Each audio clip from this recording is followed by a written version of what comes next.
আজকে আমরা যে বিষয়টা আলোচনা করব সেটা হচ্ছে ইতিমধ্যে আজকের দিনে ওবিসি কেস সংক্রান্ত একটি গুরুত্বপূর্ণ আপডেট উঠে এসেছে, যেটা পরবর্তী ক্ষেত্রে যারা বিভিন্ন পরীক্ষার জন্য প্রস্তুতি নিচ্ছে, অর্থাৎ ডাব্লিউবিপি কেপির যে পরীক্ষা পেন্ডিং তারা অপেক্ষা করছে, এবং যারা ডাব্লিউবিসিএস সহ পিএসসির বিভিন্ন পরীক্ষা যেগুলোর অলরেডি ইন্ডিকেটিভ অ্যাডভার্টাইজমেন্ট প্রকাশ হয়ে গেছে, তারা অপেক্ষা করছে, তাদের জন্য খুব ইম্পর্টেন্ট হবে।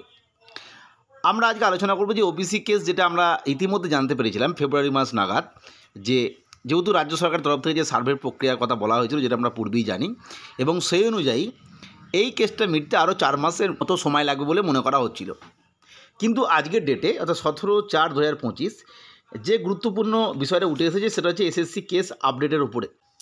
আমরা জানি যে এসএসসি কেস যেটা ছিল, এসএসসি যে রায়, সেই রায় সংক্রান্ত বিষয়ে পশ্চিমবঙ্গ মধ্যশিক্ষা পর্ষদ সুপ্রিম কোর্টের কাছে একটা অ্যাপিল করেছিল, এবং সেই অনুযায়ী যে তথ্যটা আজকের দিনে উঠে এসেছে মহামান্য সুপ্রিম কোর্টের তরফ থেকে, যেখানে এসএসসির উকিল বা মধ্যশিক্ষা পর্ষদের উকিল প্রত্যেকে উপস্থিত ছিলেন, সেখানে একটা ফ্রেশ রিক্রুটমেন্টের কথা বলে দেওয়া হয়েছে।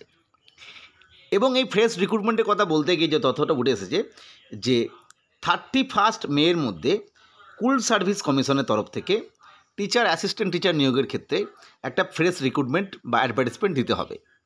এবং অবশ্যই এই প্রসঙ্গটাও উঠে এসেছে এই মে মাসের মধ্যেই ওই যে রিক্রুটমেন্ট প্রসেস, তার ডিটেল শিডিউলও কিন্তু দিয়ে দিতে হবে এফিডেভিট আকারে সুপ্রিম কোর্টের কাছে। অর্থাৎ আমরা বুঝতে পারছি যে 31 মের মধ্যে একটা ফ্রেশ রিক্রুটমেন্ট আসছে। এবার এখানে একটা কনফিউশনাল ব্যাপার আছে যে ফ্রেশ রিক্রুটমেন্ট বলতে কি বলা হচ্ছে। ফ্রেশ রিক্রুটমেন্ট বলতে অনেকে হয়তো বলবেন যে ফ্রেশ রিক্রুটমেন্ট বলতে হয়তো ওই সমস্ত ক্যান্ডিডেট যারা 16 সালে পরীক্ষা দিয়েছিলেন, সেই 20 লাখ 22 লাখ। আবার অনেকে বলছেন সবাই। যাই হোক, এই তর্ক বিতর্কের মধ্যে আমি যাচ্ছি না। ফ্রেশ রিক্রুটমেন্ট যে প্রসেস, যদি ফ্রেশ রিক্রুটমেন্ট বলতে অল হয়, অর্থাৎ সবাইকে নিয়েই হয়, অর্থাৎ যারা এই মুহূর্তে এলিজেবল তারা বা আগে যারা এলিজেবল ছিলেন তারা প্রত্যেককেই, সেক্ষেত্রে যে বিষয়টা আমার মাথায় আসছে, যদি ফ্রেশ রিক্রুটমেন্ট হয় এবং সেই রিক্রুটমেন্টের নোটিফিকেশান 31 মের মধ্যে প্রকাশ করা হয়, তাহলে মনে রাখতে হবে এই রিক্রুটমেন্ট প্রসেসে আসতে গেলে যে বাধাটা হয়ে থাকবে সেটা হচ্ছে ওবিসি কেস। কারণ আমরা জানি যে ওবিসি কেসের জন্য কিন্তু বহু পরীক্ষা পেন্ডিং আছে এবং অনেক পরীক্ষার ফর্ম এন্ট্রি হচ্ছে না। এবং আমরা এটাও দেখেছিলাম যে বেশ কিছু পরীক্ষার, মোটামুটিভাবে 10টি পরীক্ষার যে ফর্ম এন্ট্রি প্রসেস শুরু হয়েছিল, সেক্ষেত্রে কিন্তু এটা পরবর্তী ক্ষেত্রেগুলো পোস্টপোন করা হয় এবং বাতিল করে দেওয়া হয়। ফলে আমরা বুঝতেই পারছি, যদি 31 মের মধ্যে ফ্রেশ রিক্রুটমেন্টের নোটিফিকেশান আসে, অবশ্যই ফ্রেশ রিক্রুটমেন্ট বলতে যদি প্রত্যেককে এলিজেবল হন, অর্থাৎ বর্তমান যারা এলিজেবল তারা, তাহলে কিন্তু এই ওবিসি কেসটা সেই মুহূর্তে মিটে যেতে পারে।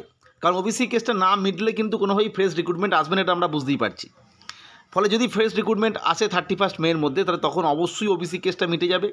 এবং ওবিসি কেস মিটে যাওয়া মানে আমরা বুঝতে পারছি যে ডাব্লিউবিসিএস বা পিএসসির অন্যান্য পরীক্ষার যে নোটিফিকেশান, মানে যারা ইন্ডিকেটিভ অ্যাডভার্টাইজমেন্ট অনুযায়ী অর্থাৎ ফর্ম এন্ট্রির টেন্টেটিভ ডেট পেরিয়ে গেছে, সেগুলো কিন্তু তাড়াতাড়ি করে ফর্ম এন্ট্রি শুরু হবে, যেটা আমরা ভাবছিলাম আরও 4 থেকে 5 মাস অপেক্ষা করতে হবে ফর্ম এন্ট্রির জন্যই। সেটা কিন্তু আর হবে না, অনেক আগেই ফর্ম এন্ট্রি শুরু হয়ে যাবে, হয়তো 1-2 মাস আগে পরীক্ষাটাও হয়ে যাবে, যেটা আমরা আরও পরে পরীক্ষা হবে ভাবছিলাম। এবং অন্যান্য যে পরীক্ষা যেগুলো এই ওবিসি কেসের জন্য পেন্ডিং হয়ে আছে, ডাব্লিউবিপি কেপি, এই সমস্ত পরীক্ষাগুলো হয়তো তাড়াতাড়ি হবে বলে আশা করা যায়। যাই হোক, এই তথ্যটা শেয়ার করলাম। পরবর্তী আপডেট বা তথ্যের জন্য চ্যানেলটিকে সাবস্ক্রাইব করে রেখো। আজকের ভিডিও দেখার জন্য প্রত্যেককে অসংখ্য ধন্যবাদ।